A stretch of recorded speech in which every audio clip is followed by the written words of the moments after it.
আমরা 3বার সরকার চালিয়েছি। সরকার, দেশ, জনগণ, রাষ্ট্র, পররাষ্ট্র, ভূ রাজনীতি সেই সম্পর্কে ধারণা আমাদের কোনো অংশে কম নেই। যে ব্যক্তির চেয়ে দল বড়, দলের চেয়ে যে দেশ বড়, এটাতে আমরা বিশ্বাস করি।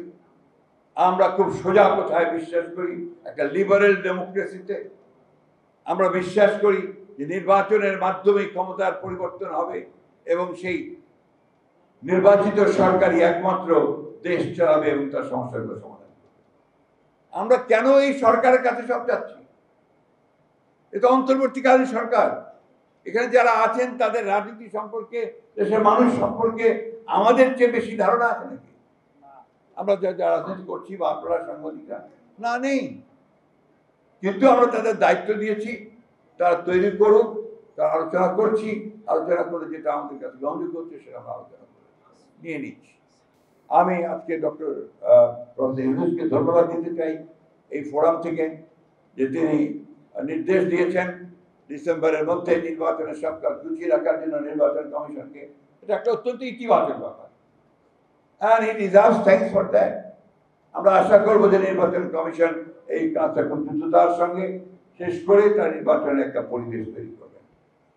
আমরা দাবি করছি যে এই নির্বাচনে যেন অবাধ, নিরপেক্ষ এবং সকলের কাছে গ্রহণযোগ্য হয়, সেই ধরনের একটা নির্বাচন যেন নির্বাচন কমিশন উপহার দিতে পারে এবং সেইভাবেই যেন কাজ করে। আরেকটি বিষয়, সীমান্তে হত্যা এবং কুশীন প্রতিদিন ঘটছে না এবং সীমান্তের চারদিকে ঘটছে। সুতরাং এই বিষয়টাকে আরো গুরুত্ব সহকারে জনমত সৃষ্টি করার ব্যাপারে নিয়ে আসার দরকার এবং এই ব্যাপারে সরকারের প্রতিও আহ্বান জানাবো যেন সরকার এই বিষয়টাকে অত্যন্ত গুরুত্ব দিয়ে ভারতের সঙ্গে এটা দর কষাকষিতে চূড়ান্ত পর্যায়ে যায়।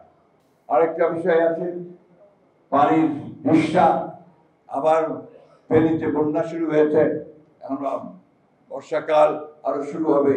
এ ব্যাপারটা আমি অনুরোধ করব যে তারা অত্যন্ত জোরালো ভাবে এই পানির হিস্সার ব্যাপারগুলো, পানি বন্টনের বিষয়গুলোকে তারা নিশ্চিত করবে।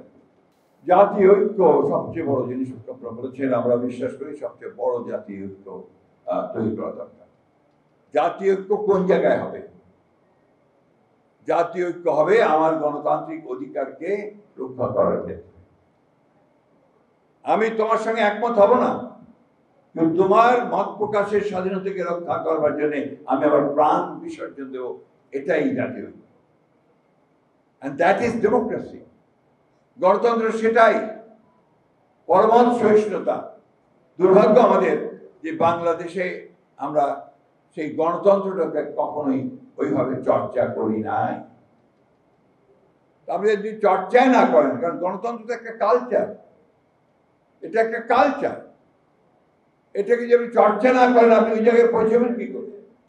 জুলাই সনদ সম্পর্কে বলা হয়, জুলাই সনদে সে প্রথম যখন কথা উঠলো, যখন সরকার বললো আমাদের কাছে চাইলো যে তোমরা তোমাদের মতামত দাও, আমরা তখনই দিয়ে দিয়েছি।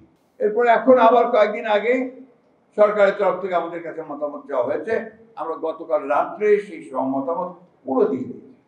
তাহলে প্রবলেমটা কোথায়? প্রবলেমটা হচ্ছে যারা দেখতে নারী তার চলন হয়।